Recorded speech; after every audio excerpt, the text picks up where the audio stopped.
Well. It's Saturday morning in Australia.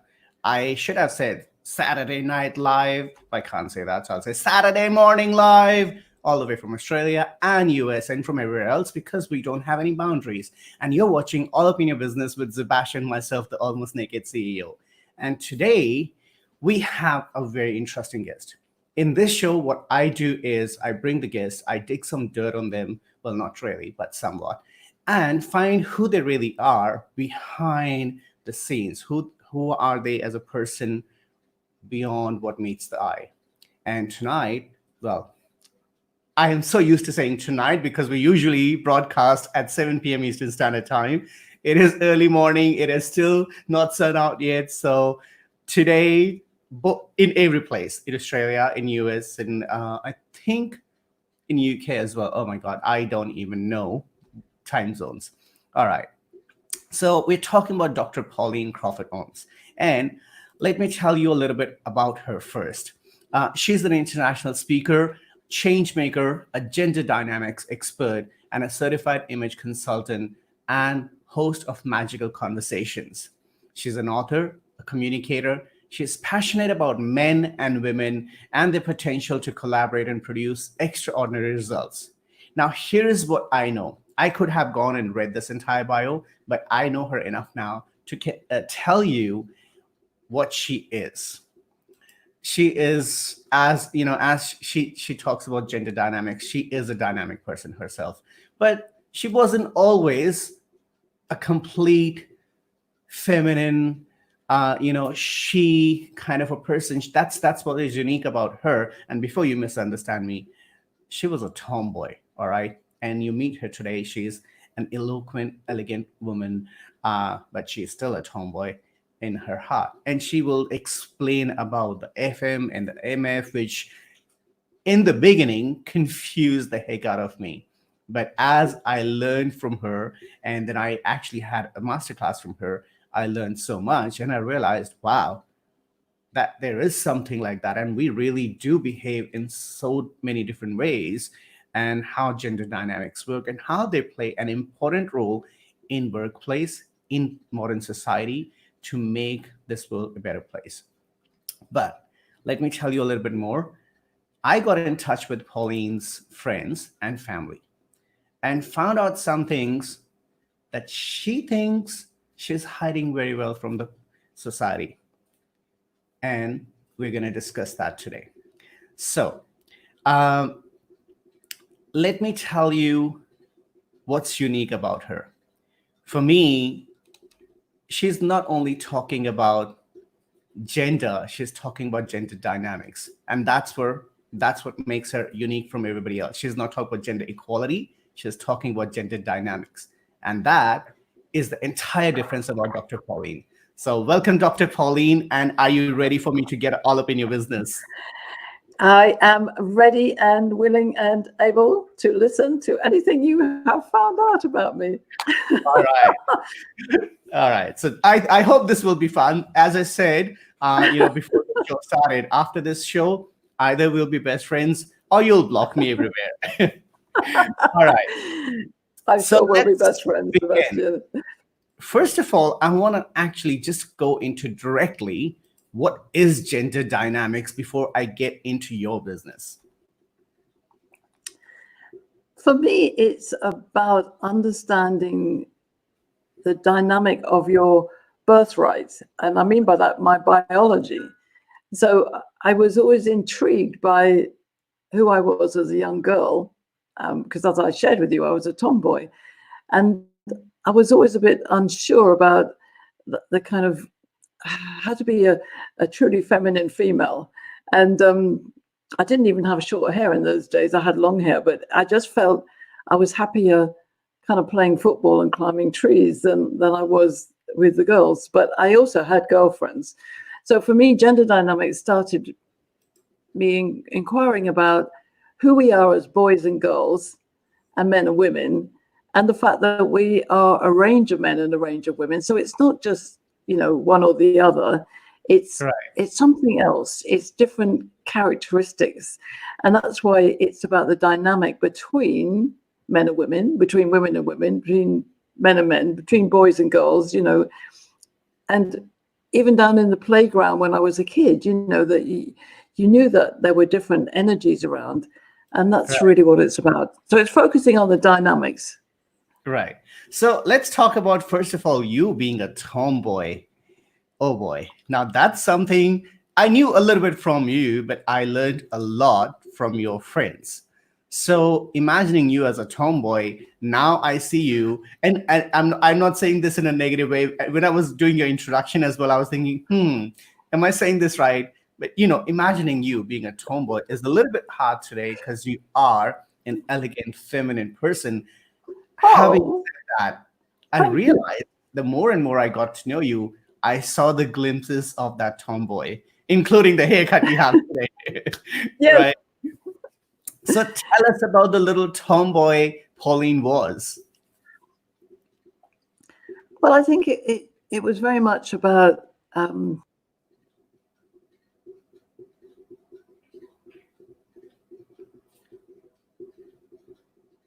I liked Looks like. I liked being an adventurous rather than sitting. I mean, I did play with dolls and things like that, but I love being out there down the playground and climbing the trees. And I actually used to read books about sailing the high seas. When other girls were reading about ballet and princesses, I loved reading these stories of high adventure and going out in the world. And in fact, a lot of it was about the tall ships. I mean, we're talking about, a long time ago, sort of in the 50s and 60s. And I read stories about how kids would stow away on a tall ship and end up in America. And it's so interesting that I'm now in America. As a kid, I had no idea what America was. But it was just something about being active. And I have two brothers and a sister, and I love playing with my brothers, and I don't know, being out on the swings and just doing cartwheels and Right. So those kind of things. And you weren't the typical girl who's playing with the dolls and doing all those things. Instead, you were more outdoorsy, if I'm right. yeah. And it's interesting because I mean, I did play with dolls, but I also played with. I remember one of my cuddly toys was actually it was I don't know, it was a monkey or something like that. Right. So I think also I was a little bit quirky in my a bit of a comic. I like to make people laugh. So, well, I have been told, even though you were a tomboy, you were a very well-behaved girl. Very, very well-behaved, always very polite. So, how does a tomboy behave well? Because when I think of a tomboy girl, I think a little bit naughty, a little bit out of control, a little bit not listening to the norms. So, which one is correct? Well, I think you can be a mixture of both. I think I behaved really well for a very good reason, is that I was brought up in a very well-behaved, loving Catholic family. We played as a family.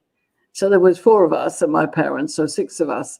And, we would have a lot of meals together. We would go on holiday together. We did lots of activities together. We used to do picnics together. Right. And so the behavior, the well-behavior came from that amazing parenting that my parents gave us.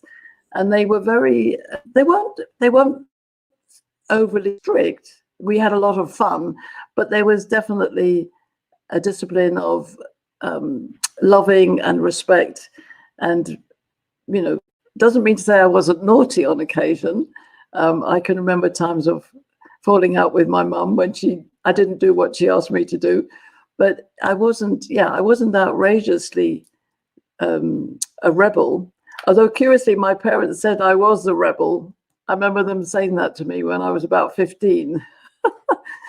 And that was because I'd gone out underage drinking, which doesn't mean I got drunk. I just happened to be standing in a pub under legal age. And my parents thought this was very rebellious. I don't think it actually was. So it's all about our perceptions of ourselves and other people. But I definitely felt very central to the family. And I was actually the third child. So my older brother's 4 years older than me, my sister's 3 years older than me, my younger brother's 4 years younger than me. So I was positioned in the middle. So I had this ability to kind of play with my older brother and sister. And then when my younger brother came up, I would play with him. And I think there is something about being a middle child gives you a different perspective on the world.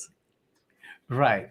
And from what I understand from one of your friends, from one of your childhood friends, and that's Jane, well, you were also very shy. Now, I found that very interesting. You were a tomboy, you were outdoorsy, you were playful, but you were very shy and very, very, followed all the conventions.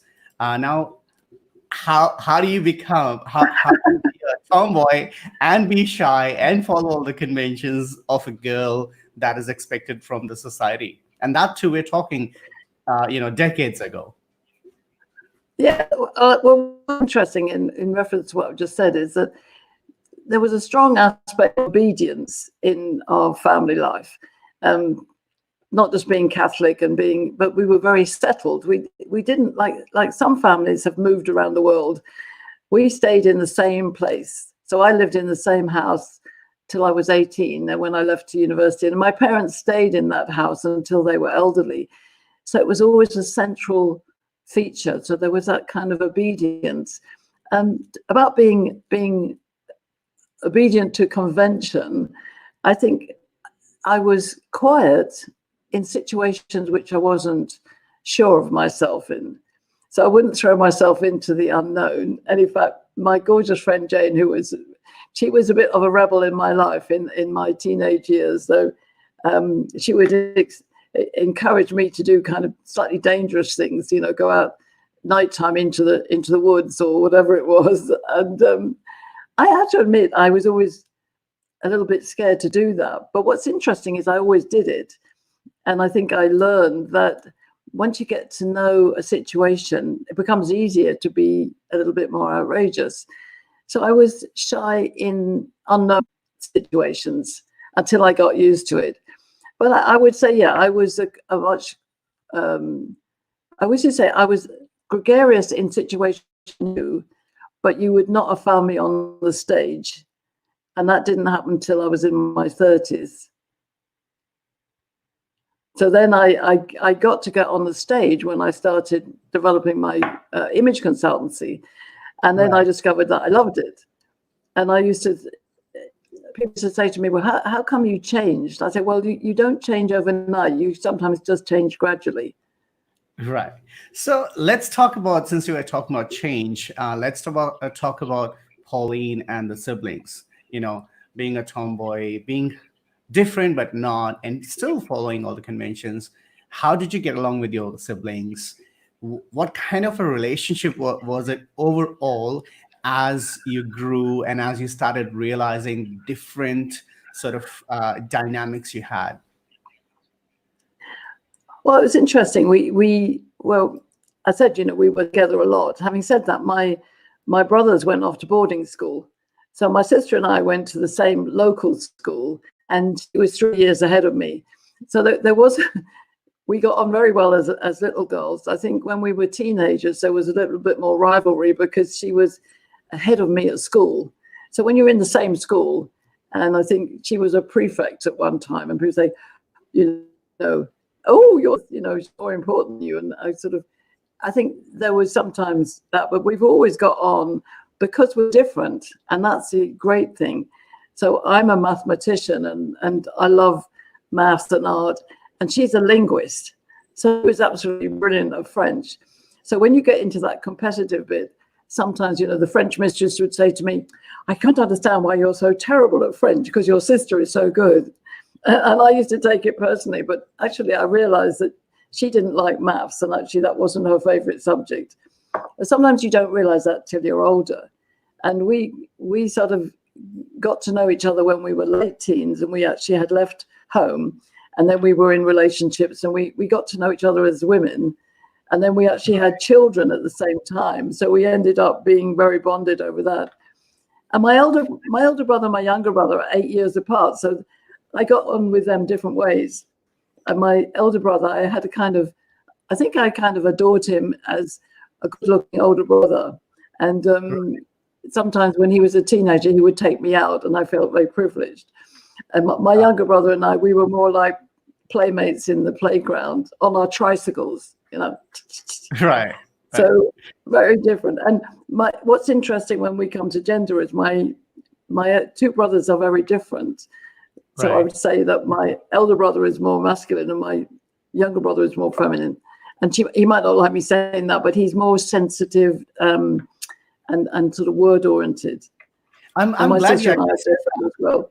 So that's a great point. I actually want people to understand now a little bit about, as we talked about, MF and FM. Do you mind explaining a little bit of what that is? And before we do, let me just quickly acknowledge Patty's here. Good morning on this beautiful Friday morning. Thank you, Patty. She has given me a lot of morning, Patty. You're in trouble. But she has told me some great stories. I have stories from Jane. I have stories from your husband, Jim. And so we'll talk about that. But let's first talk about what is this MF, FM, FA, MM? Okay, so let's just make it very simple. Men are men and women are women biologically. So this is not about sexual orientation or generation or any differences. So, and I mean, in fact, if we go back to the idea of, men are from Mars and women are from Venus. But my brothers are boys and my sister and I are girls. Right. But we're very different. So when I started looking at the map, I realized that in most families, you have different kinds of boys. And I would say that my elder brother is more masculine male. And, and I don't mean that from being a very, that both of my brothers are tough, but my elder brother is, he's more singular in his approach to life, and he's not a great chatterer. So whereas my younger brother, he loves to chat to me, and we have a kind of more intuitive relationship. So he's what I would call a feminine-minded male, and my older brother is a masculine-minded. So the subtlety is that the difference is not in anything other than the way they might communicate and they might behave. So the masculine male and all men are more singular in terms of straight line thinking, but the MM might be more into a box. And the younger one, he's more likely to sit and chat with you than my older brother is. My older brother will be action man and get out and do things. And he's an absolutely delightful father to his 5 children and absolutely amazing. So in terms of girls, my sister and I would say that because I identify myself as a masculine-minded female, which is that I'm female, definitely, but I've got a very straight, angular body. I like to stand straight. I like straight lines. I like everything which is, this kind of look. I think in mathematics and facts and logic, my sister is a beautiful feminine female. She's very much more maternal and nurturing. She's a fantastic ballerina, whereas I was a modern dance kind of girl. And she just has a lovely sovereign nature. And so we're still sisters, we're still both women, but there's that difference. And for me, it just helps to communicate, to know how I communicate.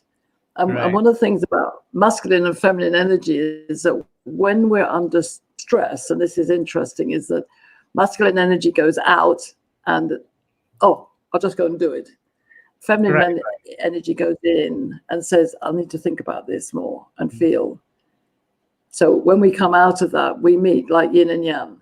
Right. And I think one little disclaimer I want to make here for people is that there is nothing wrong with having masculine or feminine energy. One is not weaker than Absolutely. other, or one is not less than other. And that's why it's more important to understand. And and you and I have had lots of conversations about the gender dynamics and this male female female male energy. Yes. And it is actually better to understand, because the more we understand, the more we are able to work with each other in a very constructive way, rather. uh, so Absolutely. I just want to say that yeah, it's what you said is really, really important, because it's like yin and yang. We need both. right, If we only had yin, it would be too soft. If we only had it would be too hard. The two coming together is what is the magic in this world. And that's what right, I really understand. Though you have some good feminine-minded energy, but you're a male. I got some right. masculine-minded energy, but I'm a female. That mix is fantastic. Right. Well, we will actually get into that in our future shows as well, because I know you and I Yeah, are going to be having lots of conversation. We'll talk about that later. But before yeah, that, so as you were growing, and of course, it is obvious you were playful, you were a tomboy, so you got along better with your brothers, and because you already spent that time together, being that active girl. yeah, I would rather say active person. Being two active people, you got along, in a different way. So, yeah, and it was so much more. And with your sister, as you grew up, you got to know each other much better because of the sort of a little bit difference in energy. I want to acknowledge a few yeah. comments that have just come in. So, first of all, anybody who's watching right now, if you're tuned in, you're watching All Up in Your Business with me, Sebastian One, the Almost Naked CEO. And with me is my incredible host, Dr. Pauline Crawford-Omps, who is a gender dynamics expert. She is amazing, amazing personality. So let's see who have been messaging. So Patty says, look at you in your beautiful blue aura. Oh, look at that. So Patty, you and I have to have a conversation about the blue, because when we talked about you, this is the fun part, Pauline. Patty was painting in blue. She and I had a painting in our backgrounds, which had a blue, strong blue colors. I was wearing blue. So, and now you're in blue. It's like literally something is going on. She's like, yes, Yeah, a tomboy with a girl power for sure. There you go.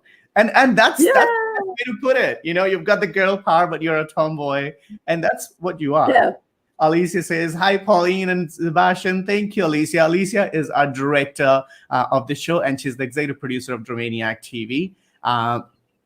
And Patty says, no, dull and boring for Pauline. Oh, I know that, right? I know that. Sushmita is Yes. also one of our team members from Philippines. Hi, Sushmita. Thank you for watching. And Alicia said, I also played with dolls, but preferred outdoor activities, and getting dirty was never a problem. Let me say this here. And Alicia's not going to love it. She loves running. No, she doesn't. She hates it, but she runs anyway. And she says, Yeah, little children rock.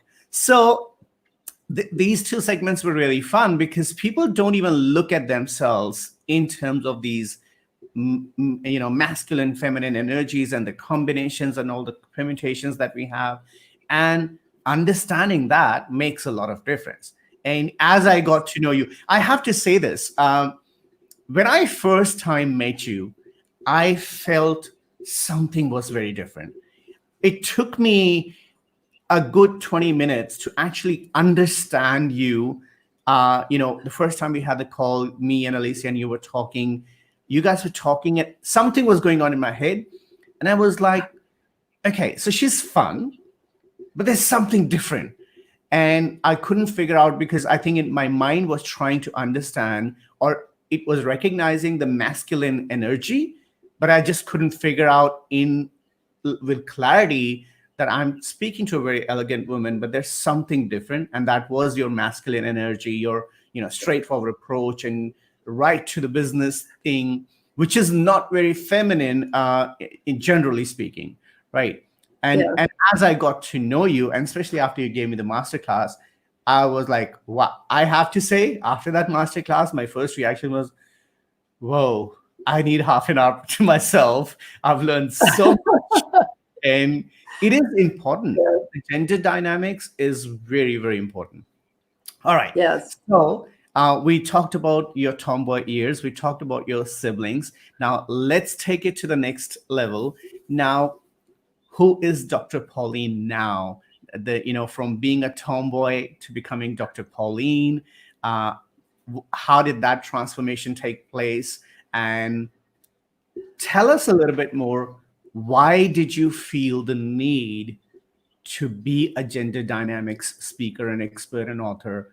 What really happened over the years?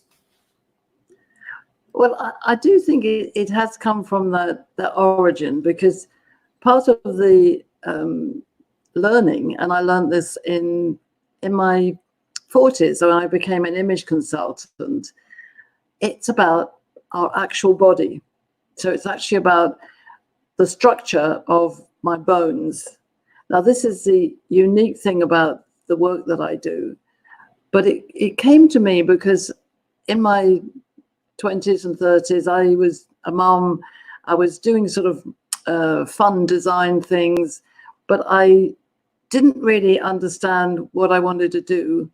And I went to college to learn how to make patterns for clothes, because I was a dressmaker and I was making clothes for myself, and they weren't always suiting me.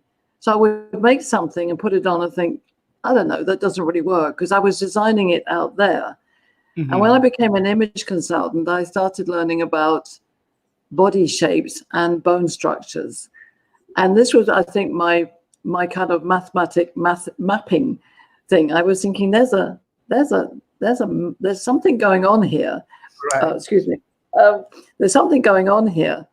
And what I realized is that some people, men and women, but especially with women I was working with, some had very straight bones, like actually the bone structure, the distance between the rib cage and the pelvis. Right. It changed the way you wore clothes. It also changed the way you actually walked and stood. And I started seeing there was a correlation between that and what that person did in terms of their profession and their behavior. Wow. And it was such an aha moment for me, because I thought, oh, that's why I always stand straight. I'm always told that I'm very assertive to the point of being quite intimidating, but actually right. It's natural for me. It's where I stand. And then I observed other women. And the funniest thing was that I learned how to dress myself as this, thank you, elegant woman that you talk about. Right. Because up to that point, I didn't like what I saw in the mirror. And I had this amazing experience where this was going on while I was still doing this college year. And I designed my last dress on absolute logic principles, right. not anything else.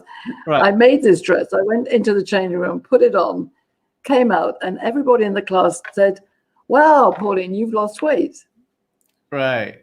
And I thought, hey, this is cool. Right. I can make something. I mean, that's my logic. And I think, oh, wow, I can fool the people in a way, but I could also fool myself. So when I looked in the mirror, I saw myself as much more lanky and elegant. The body inside was the same. I had just designed something.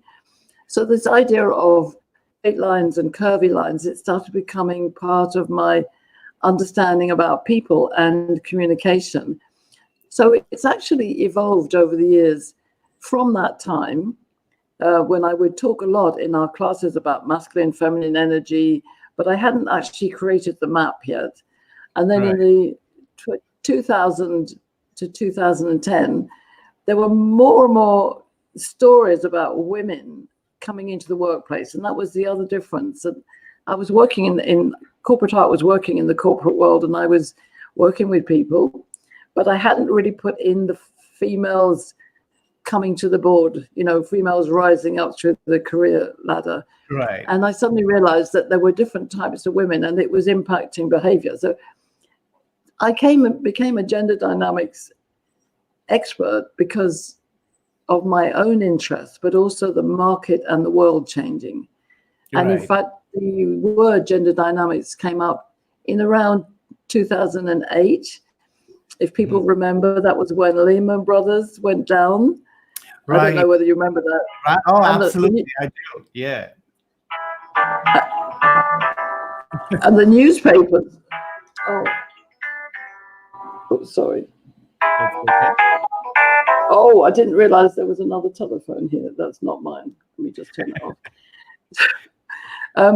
But there was a headline in the papers which said, if Lehman Brothers had been Lehman Sisters, would it have made a difference? And that was my first time I thought, hey, there's something big going on. And now, now we're 2020 and we're hugely aware of men and women and business and why we're at the top and not at the top.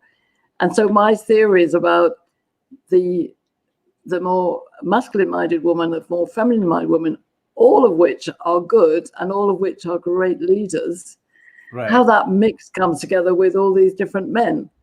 So I think, I believe that the world, the universe, if you like, helps you to be the person you're supposed to be. This was given to me as a contract, and I've taken it up and said, right, this is what I need to share with the world. Yeah, let's change things around a little. I don't even know where it's going. Look, I think what you're doing is very important, and what you're doing is actually where the world needs to be, and to understand that more clearly and appreciate that, and which is what I learned from you as we were going. And it also answered a lot of my questions. As you know, I identify as a non-binary person. It made a lot more sense understanding the M and the F and the MF together, FM together, and MM and FF. It made a lot more sense, and it actually clarified for me what this world is and why things are a little bit different for me. Yet they are all positive, not it's all constructive, negative. Dan and Patty say FF, MM, FM, MF is amazing. Absolutely, I agree with that, Dan and Patty. It is.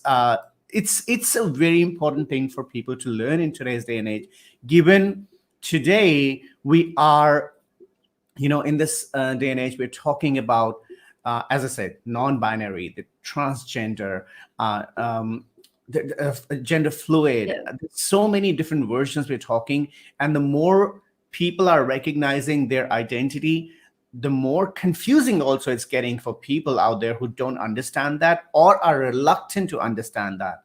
So a conversation that you're bringing, the magical conversations, it is very, very important. And I want to ask you, Pauline, in doing all of this, do you ever, face any resistance when you put your views out there to the audience who's a bit like, what are you talking about?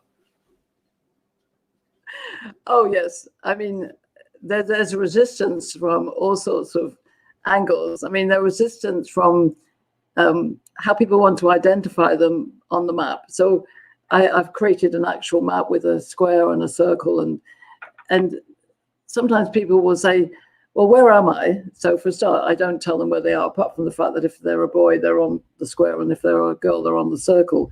But it's about self-identification. But some people are very rebellious against wanting to be labeled, as we know. And also that the other extreme, even if they agree with the map, they go, yeah, but life will never change. Men will always be running the board and da, da, da. So that's my current challenge, because I do believe we can change, and we've got enough examples of situations where it's different. And that, you can have teams of mixed gender, mixed sexuality, every diversity going. The key is understanding who the hell's around the table. Because everything is about relationships. Everything is about relationships. Business is about relationships, and life is about relationships. So for me, the other important thing was understanding myself as a woman who wanted to be in love with her soulmate. And that was something I was searching for. And I see lots of patterns across the map about relationships, heterosexual relationships, homosexual relationships, trans relationships.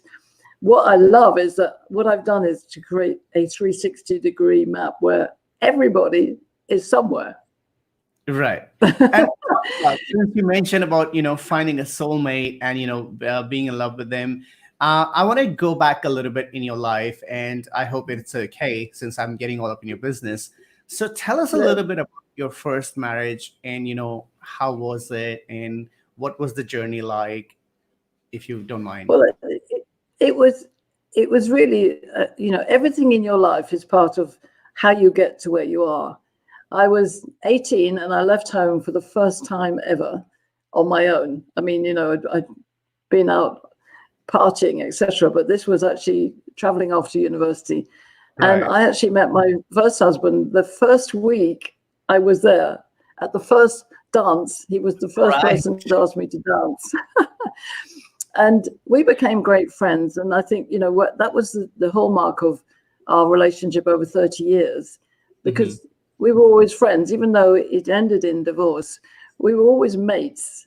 Like we had 10 years before we had kids, where that was university, and it was going down the pub, working in London, getting our first flat, playing mixed football. I mean, you know, having dinner parties and social stuff, and always good fun. And I would say that I learned a lot of confidence from him.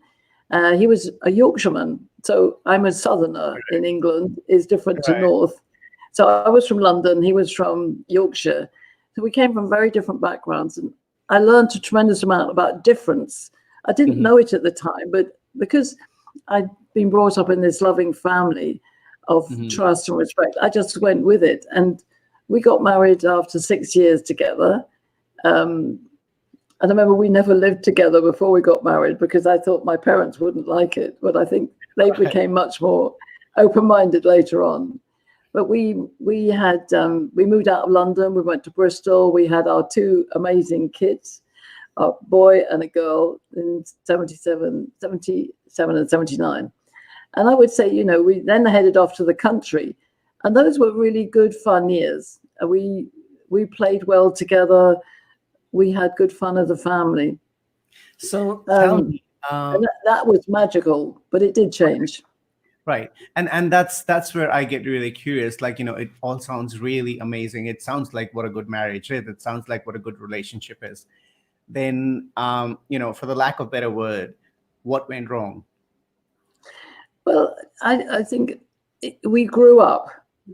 And I think what we remember, and it happens now, is we were growing up, and also the world was changing.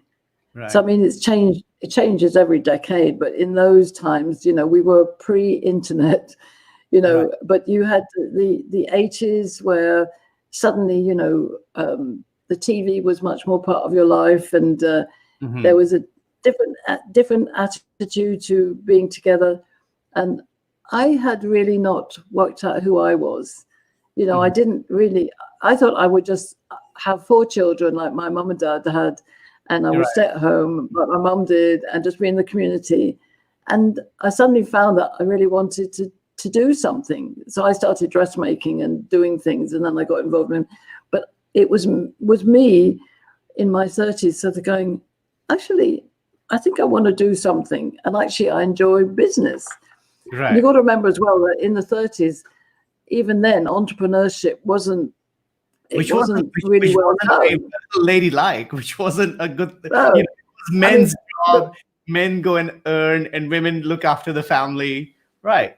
Well, that's right. You know, my dad would say to me, well, you need to get a job for life, but you'll have children, so you'll just do that. And your husband, I think millennials, they know this historically, but when you've actually lived in it, it was a very different era. And we were evolving, maybe not as fast as kids are now, but we were evolving almost at the same lightning speed, because we were allowed to be out there. You know, I came from the hippie generation, not that I was a hippie, but the Beatles. You know, I've got my Beatles scarf on here, look. Right. It's like life in England was very evolutionary, and it was fun, and we could go and do anything. And I think what happened is life kind of happens to you, and you wonder how to deal with it. And I think with the kids growing up, you're paying attention to them. He was a little bit unhappy with his job. He didn't really want to be doing what he was doing. And maybe I didn't understand enough, because I didn't know myself enough. And as the conversation, the conversation started. And this is, you know, this is a story that happens to so many people, because, you know, there's one theory that maybe you should have 3 different men in your life: the one that you first meet, the one that has your children with you, and the one that you grow old with. It could be the same one, because my parents were actually married 64 years. So they did all those sections, and they evolved into each section.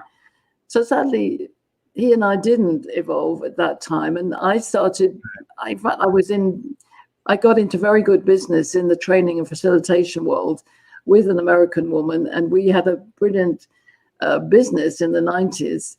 And I think he felt a little bit out of it. And I mean, I think, I would admit that maybe I didn't have as much communication as I could have had, because I started realizing what I wanted to do.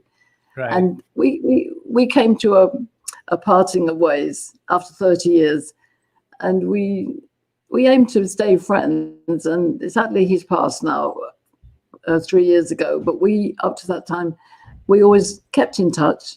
Maybe we weren't very close friends, but I always counted him as one of my friends. And now he's in heaven, I do always count him as my friend.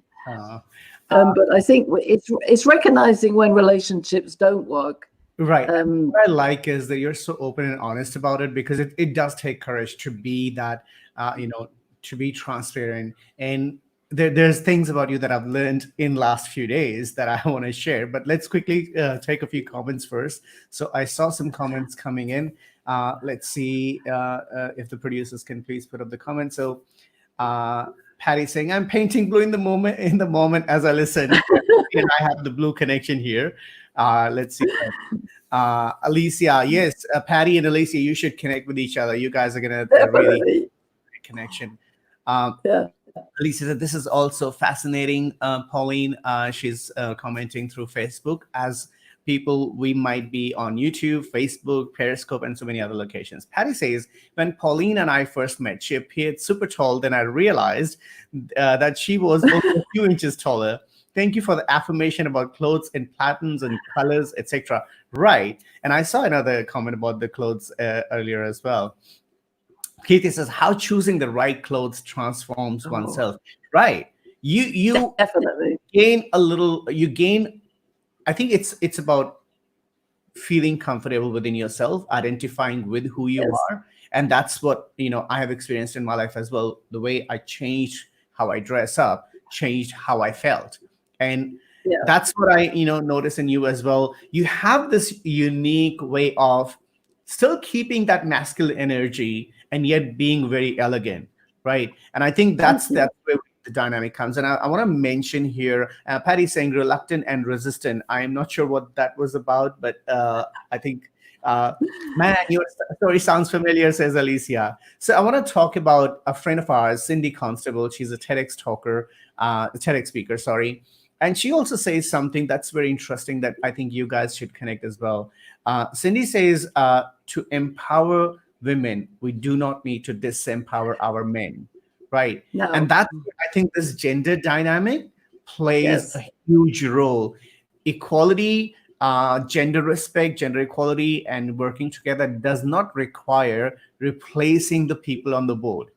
It requires bringing everybody on board at the same level with, as per gender, as per different reasons, there's disability, there's culture. Absolutely. We have to make adjustments, we have to fine tune things, but that doesn't mean that we have to remove one and bring another, right?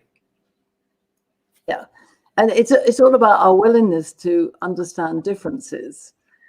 So you're putting differences together, not difficulties. So, if everybody was exactly the same, then you've got a rote system because nobody's thinking differently. So by bringing in different, especially men and women, because we do think differently, bringing in different sexualities, different generations, millennials think very different to X-Gen, to baby boomer, different cultures think differently, different perspectives. Now, obviously, it has to be a mix that suits the goal of the organization or whatever it is. It could be a community, it could be a business, but the mix is important, not just to do the mix, but to understand the mix.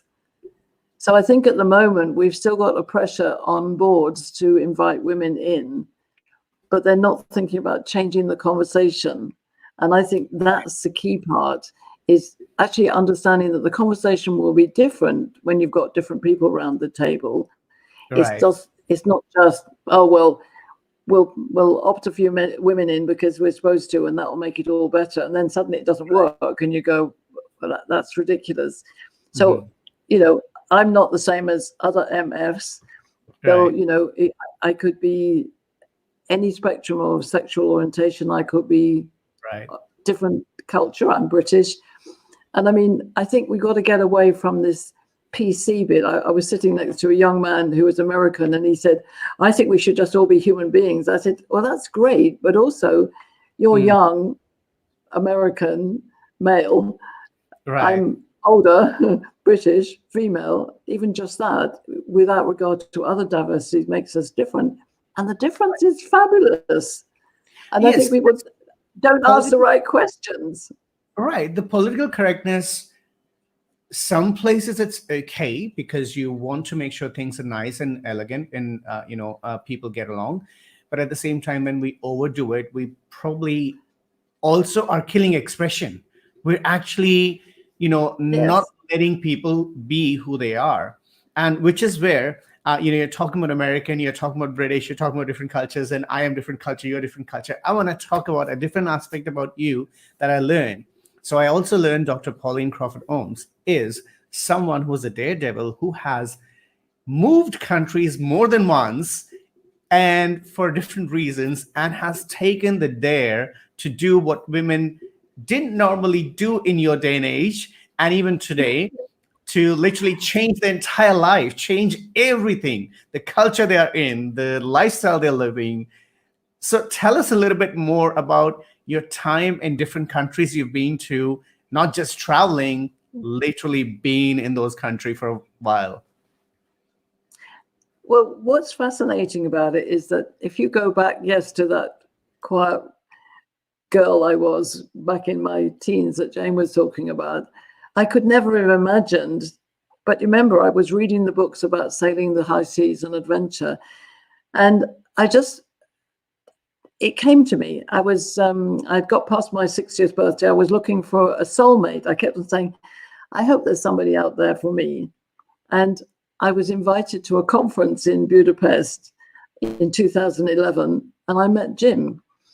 And actually that meeting and our soulmate magical conversation and getting married within a year sent me on this adventure journey around the world. And I think that's interesting because I don't think I would have done it if I hadn't met him, and it became a result of circumstances. So having met him and fallen in love with him in Budapest, and he's American, he obviously went back to America and I went back to London, and I'm thinking, okay, that's interesting. It's kind of a long way, but we just started writing. And what was interesting was being in love took over the adventure, which, as I say, I'm not sure if I'd just been on my own, I would have ever planned that, because I didn't. In fact, even when we got married, my vision was that we would live in England. So my kind of conventional head said, we'll go and live in England. But it didn't work out that way because we had to come back to America for an operation. We ended up going to Malaysia as a place to just find somewhere for him to heal. And again, I wouldn't have planned that, but we had 4 years there, which so maybe there's something in me which is just able to roll with the punches. I don't know. And I do often wake up and I think, do I really, this is where I live? Gosh, that's amazing. And really, that's again where the tomboy comes, the daredevil comes, because this is where the masculine energy comes, where, let's take a chance. Let's see what's going to happen. Because generally women are, and I'm not literally generalizing, but as a pattern, women are like, they'll think a lot before making such a big move, especially when it's changing countries, right? Patty says, absolutely, we must maintain the male-female equality. She's talking about when we were talking about the, bringing everybody on board. And the team says, loving this conversation. Thank you. So yes, Alicia says, moving countries, unlike your parents who lived in one place, one house your whole life. Yes. Right. And Alicia has done that too. So, I have done that. So we are three people talking to each other who are actually literally done that, changed our life around, taken that step, and which is where I think I'm right now thinking, as you talk about me being, MF, sorry, FM, which is where I realized as we're talking that yes, I was a lot feminine in my decision because I thought a lot before moving, and Yeah. I needed to emotionally prepare, even though the masculine part of me was like, nope, I need to move. Enough. Have had enough. I need change in my life. But it took a while. It took, believe it or not, it took 4 years for me to decide to move. Right. So Yeah. that And I mean, it is a really interesting thing that you bring up, because, as I say, I wouldn't have done this of my right, own volition. It was, here's the man I love. I'm going to go to right, America. right. So, And which is after, where after, I have a after very 6 interesting months of question. writing to him, I had to go. Right. And I you have a know, very interesting question. Again, which is where you have done that masculine energy. You're like decision maker, let's do it. Women will think a long time before making such a big decision in a relationship. And you just like, let's do it. So I have a question here. When all of this happened and you're moving countries and you're changing, now here's what I want the audience to know, and I am not being an ageist, but it was actually, I could not believe it the first time you told me. Do you mind sharing your age with people? I'm 70. In fact, And I when will did, be, when did you meet I'm Jim? nearly 71. And when did you meet Jim? I was 62 and he was 67. So it Right. was 2011. So it's 8 years ago. And And you guys married 1 year he, after that. we married within a year, and 6 Right. months of that was writing to each other. So it was a very bold move. And I think what's interesting is when I came to America for 10 days after we'd written for 6 months and declared our love, I didn't actually come with a clear intention that I would go back engaged. But Right. on the eighth day of 10, he proposed to me, which also shows a step into the unknown for him, Right. because I wasn't out there thinking I'm going to get this man to invite me to marry him. I just thought, I know this man is the one I want to be with. And actually, I just said yes. And he was shocked. He said, oh my God, I thought you were going to say slow Right. down. I said, when you're this age, why would you slow down? Well, which is where I raised that question, because that is the fun part, that you all your life have been defying the norms, defying, what's the stereotypical way of women to be, and you are falling in love again at the age when people are like, yeah, my life is over, given up. And I mean that with respect, but a lot of people think, oh, 60, yeah, what else is there now? And you actually literally started a new life with a new person Yes. and changed the whole life around, moved countries, and which is where, again, the dynamics come. This is like, I think you are a lot more than just gender dynamics, from what Oh, I I understand am. you, right?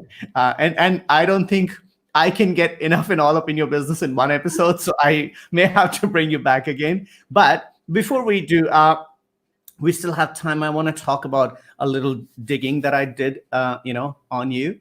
So let's talk a little bit about things I found out. So I will begin with Patty.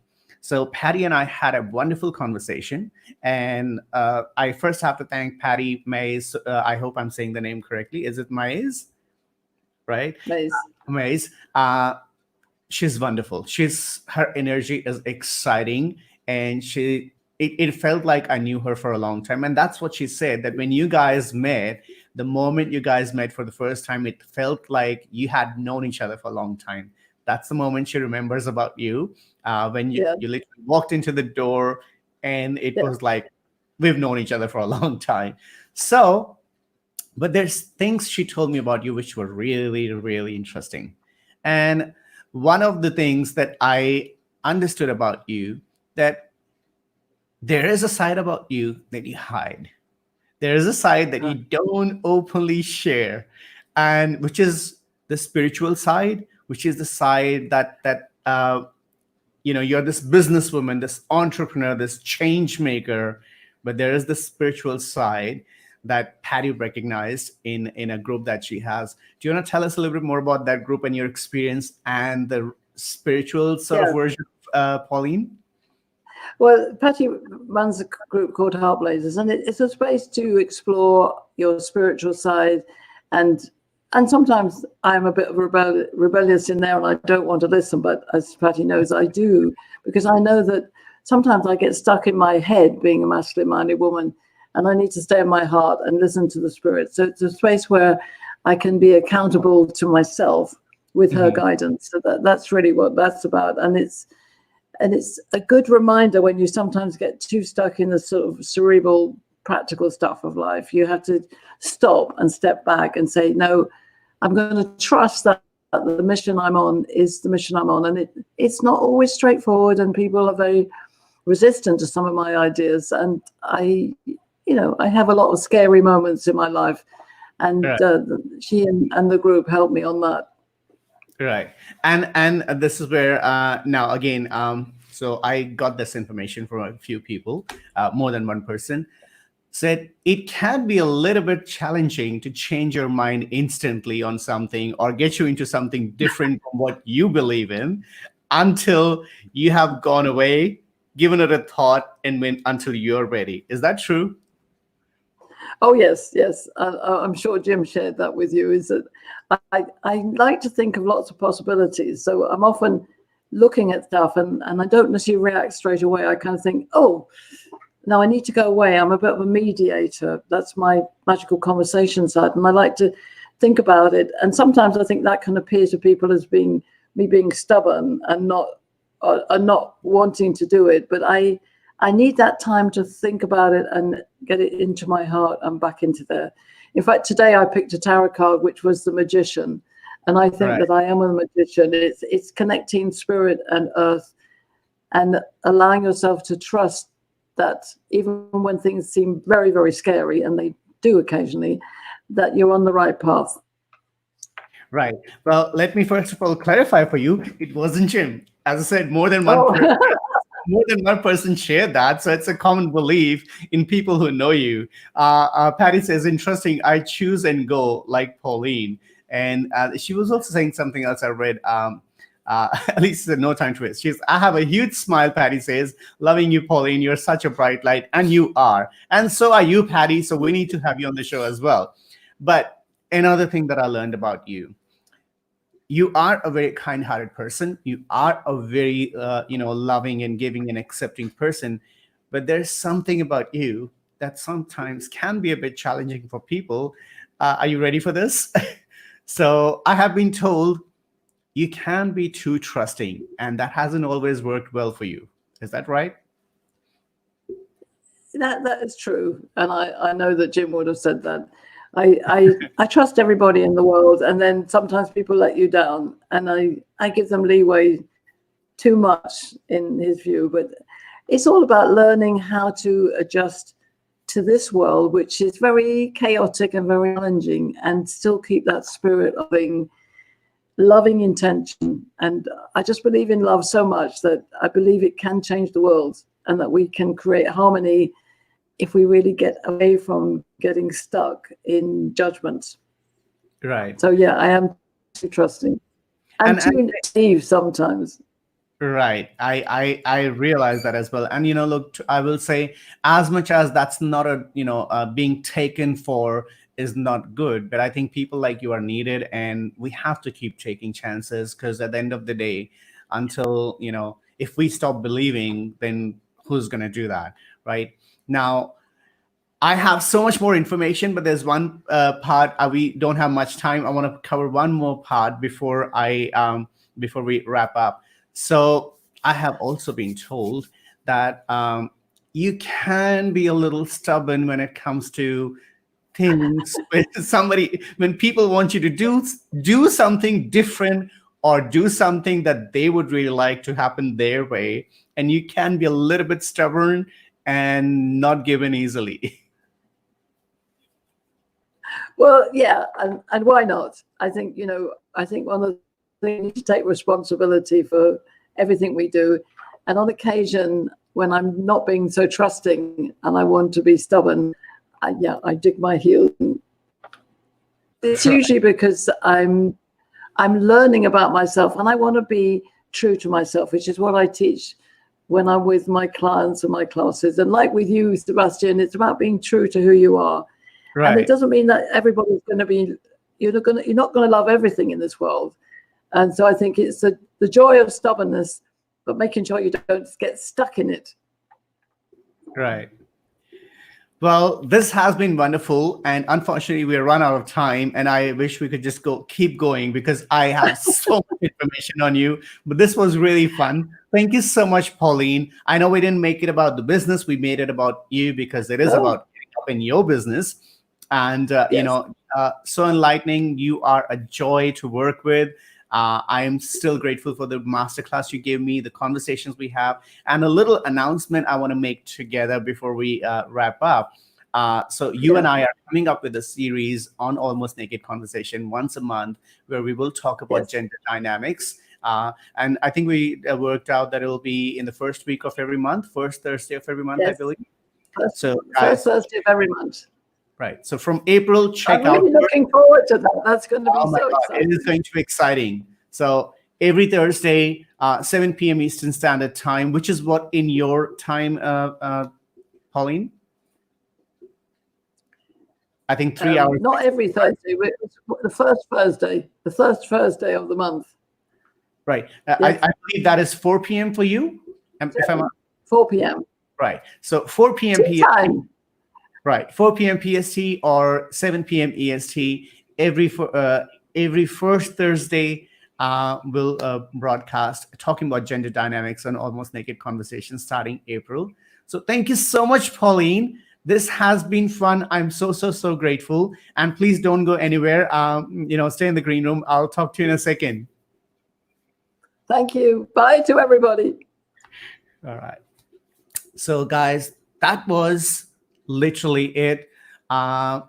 This show, I think this is what I love about this show, getting up all in business of my guests to get to understand them, in a way that people don't always see, and get to learn more about them, connect with them on a deeper level. And Dr. Pauline Crawford-Omps is a great example of what beauty people have inside beyond the layers that we see.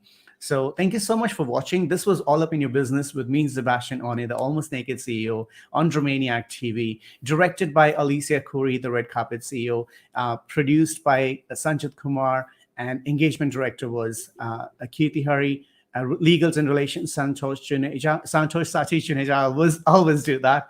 So thank you so much again. And remember to subscribe and turn on the notifications on YouTube. And you can find us everywhere on at Dreamaniac TV or AUIYB show. So until next, please take care. And as we say in Dreamaniac, you dream big and we make it happen.